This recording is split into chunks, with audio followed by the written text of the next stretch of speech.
Okay, the Unbearable Weight of Massive Talent 2022. This is a movie you saw on a flight to London for the first time, you said? Yeah. So, for me, this is like rewatching it, but it's one of those movies that I think is just, the premise of it is just something you can kind of watch again. Yeah. I can tell it would get boring if you watch it over and over, like maybe once every month, but having been like 2 years like since then, yeah. I think it's good to come back. I like it. Nick Cage is a good actor, and, Pedro Pascal, he's up and coming, so it's great to see again. And, I think they worked great together in the movie. The true friendship, it really felt like they were friends. It didn't feel forced at all, which is what you want. And some of the moments they get into feels like just some shenanigans that, you and a good friend might do. And what did you think of the whole, kind of twist or just the metafictional aspect of it being sort of the movie within the movie? They talk about making a movie together, and then it ends up becoming what the movie is. And at the very end, it switches actors and actresses. His wife becomes Demi Moore. His daughter becomes another kind of, a person. And then it cuts to the actual premiere. How'd you feel about that little turn of events? I remember when I first saw it, I thought it didn't make sense.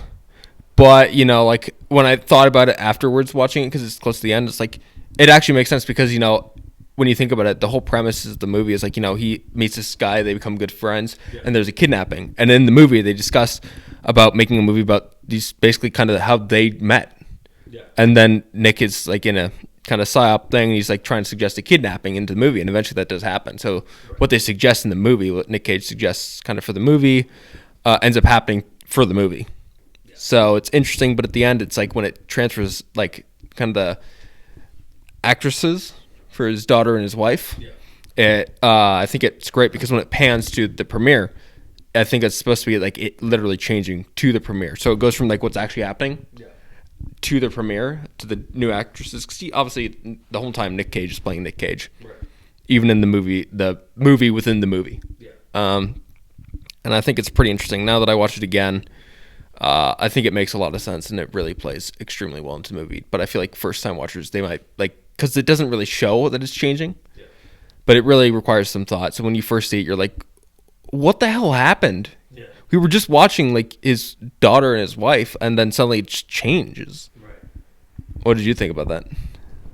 I thought it was good. I thought it was smooth, and I didn't really see it coming, so I appreciated it, and I like that it works on a number of levels.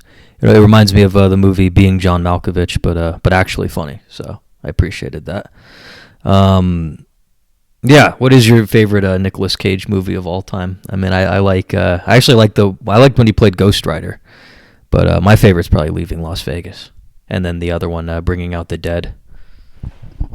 This is gonna sound dumb, but this was the first one I ever saw. Oh, okay. And then I saw another one. Never seen National Treasure? No, I've never seen any. This is the first Nick Cage movie I saw. It's on the movies I want to watch. Okay. But then the second one I watched was Willy's Wonderland, which he plays. It's like a Five Nights at Freddy's knockoff. But I just watched it because of the whole story is that Nick Cage was like enamored with the idea of the script where he's just a guy who barely talks. Doesn't at all. Apparently the change in script for him was like a breath of fresh air. So it's like, I'll see how he plays, and it's kind of interesting.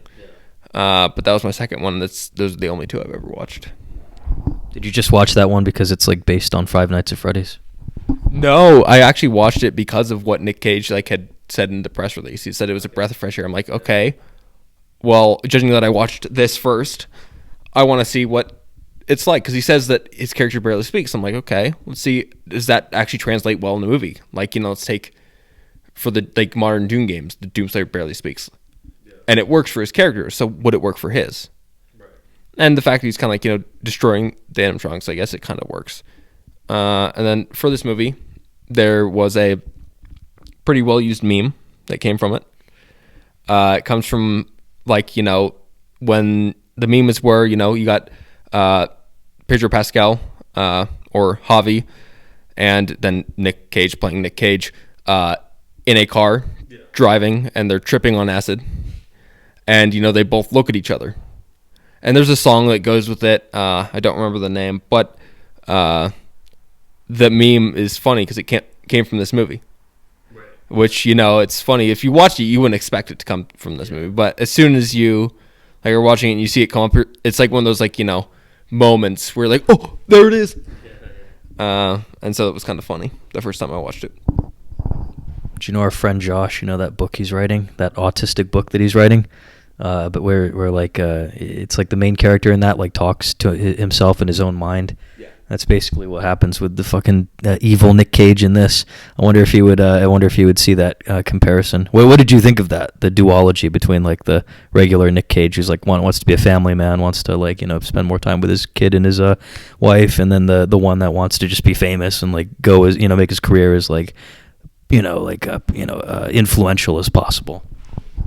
I think it's interesting because when you think about it, you get the Nick Cage, the normal one that we see in the movie, kind of short hair and black hair, and then you get the younger one, in a leather jacket. It's all black clothing, but he's got kind of blonde hair. It's all long, and he's clean shaven. And what I think that one is it's interesting because you take Nick Cage, and I think that version of him is his alter ego that I feel like is the pressure of society bearing down on him. Which could be the unbearable weight of massive talent. It's people want to see his movies. Yeah. And because of that, he's come to think that, my movie acting is so important that I have to keep myself in the limelight. I have to keep myself out there. And I think that's what his, alter ego or schizo personality is telling him, is that you got to be out there. You got to make the big movies. Nothing small. You have to stay in the limelight. You can't leave it. Yeah. But then you got actual Nick Cage playing himself in this movie, and he's like, maybe it's time for a change. Maybe it's time I retire, or maybe it's time I step away, play some smaller roles, do something out of my comfort zone, something that's not going to be as big screen moment. And I think that's just the two personalities. You got kind of the personal aspect of maybe it's time to take it back a notch. Maybe it's not time to be there. And then you got kind of society's pressure on him, saying you should still be there. It's what the people want. It's what. Because of what the people want, it's what you want. And I think that works pretty well with it. Do you think his memeability enhances his stature as an actor and his ability to be a memorable actor? It sets him apart from other people in Hollywood? Or do you think it's something that he has to deal with in a negative way? Or is it both? I don't know. I guess there's some memeability with Nicolas Cage, but you could do that with anything. The problem with memes is that they come out of the blue. You could, that spinning cat thing. Okay. The green background is apparently a meme, and I don't see it. I would count it more as a shitpost. It doesn't make sense. But I don't know. It's really whatever the community decides. But I think, I guess there's some other moments from movies, but that could be with anything. Leonardo DiCaprio has some, and some other actors got some other good ones. Okay, I didn't mean it literally. I meant is over the top acting and stuff. Do you think he's can he still be a serious dramatic actor even though he acts so goofy and he's kind of Jim Carrey in a lot of ways? Oh, in that sense, you can be serious. You just got to get yourself in the mindset, I'd assume. Yeah. You kind of got to step away. I'll say. For Willy's Wonderland, he didn't speak, but it was all in his acting that was super serious. He's just there to do his job, and the animatronics start fucking with him, and he just is enough bullshit, and he just destroys it. So you can be very serious, and you can be kind of a goofball like Jim Carrey is, even outside of Hollywood, or off of the big screen, and you can still, as long as you're in the right mindset for the movie, you can be there. You can be super serious, and you can be in that moment. So I think, for him, yeah, it works. He can, as long as he's in the moment for a movie, it seems great. Yeah, I was pleasantly surprised by this. I thought it was just going to be stupid, especially since it's modern. A lot of modern movies suck dick. So, the only complaint I had was it was a little woke at the beginning. I think with the whole everyone's shitting on him, his daughter, his wife, and everything. It's I don't know. They all come across as a little spoiled, like they're just trying to shit on him, like he's just like he needs to be like the he's the white man, he's the dad, he's the breadwinner, provider, patriarchy kind of shit, like they need to kind of knock him down a few pegs. I don't know. If I was his son or something, I'd just be grateful to have all that money, you know what I mean? And like just be grateful that like, someone like him who has a lot of time, he's an actor, he's busy and everything, would even have time to like spend with you. It's like it just comes across as a little whiny. But I liked the ending scene, so it all came up together for me. But what'd you think of that particular aspect of it? Everyone kind of giving him a hard time just for being, I don't know, the way he is. Sometimes people are just the way they are. Can't really help it. Yeah, it kind of sucks for them. I would understand. Like the beginning where the family's like trying to get away. Like, if you're not spending much time, then you're obviously drifting apart. And if you're spending all your time working and no time with your family, barely, I get it. And the fact that we see him at his daughter's birthday party, like he doesn't get the role and he immediately starts drinking, getting drunk. Like you see, it's like, I understand why his family is kind of like, they used his money, but now they realize that after the money wasn't enough and they want to actually spend time with him and he's not there, that all he cares about is work. I can understand it. Yeah. I can see it. Like if you join a family and it's like, okay, I want money, but eventually you can buy stuff, but it's not going to bring you any joy. Sometimes you just want to use the stuff that you bought with other people. And when you have no one to spend that time with the stuff you bought, then there's no point. Yeah. And I can see like, how if he comes back and like, instead of hanging out with them like properly, he decides to get drunk, then you're not really there to hang out with. Yeah. So he's not there. And honestly, in the beginning, I see perfect reason. Like, like he's not there spending time with his daughter or his wife, and he's too engrossed in his like own like job, is what he says, that acting is his job.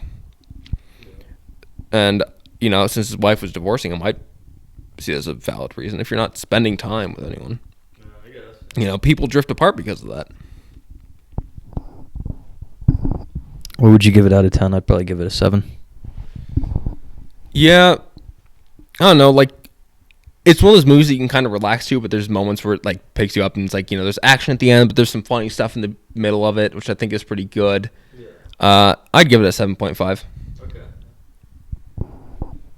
You know what I liked? I liked the cinematography. I liked the way that the movie looks, too, just the aesthetic of it, and it was really cool that they filmed it in an exotic location that makes the most of that camera work. That's the last thing I'm going to ask you about. Did you like how the movie was shot? Do you like how it was edited? Do you like that aspect of it, the production side? Yeah, one of my favorite shots is which kind of when you watch it kind of seems weird, but from a cinematography aspect, I think it's phenomenal. It's like in the chase scene at the very end, it shows him like reversing back, but you see it from like this view of like a passenger's, well, I guess the driver's side, because it'd be over in Spain, the driver's side of a car, and as it follows them as it goes behind the car, it uses the like actual rear view mirror to show how far they're going, and I think that's just beautiful cinematography, like using the actual car's mirror to actually show how things are moving. Right. It's beautiful, and then showing the faraway shots when they're jumping from the cliff is great. It shows like the beauty of the area that they're actually in. Yeah. And then like some of these like serious shots, like using the lighting is great. When they're in like serious moments, the lighting's dark, but when it's kind of happy and fun, it's like all right. But what they did in the party scene when he thinks that Javi's a cartel guy who's kidnapped someone, on the two people it's relatively dark. It's a little bit lighter on Javi because we know Javi's not bad, but he thinks he's bad. But Nick Cage is like all dark and everything around it is super light and like joyful. And I think the lighting along with the cinematography is perfect for this movie. Yeah, it was good. It was a little kind of hidden gem, so I appreciated it. Yeah, I thought it was solid. Yeah, it's better than I thought it would be. It's like something like the premise. It would almost seem like it's kind of maybe too over the top, but it worked. So I think they took a creative risk with it, and I think it paid off. So yeah.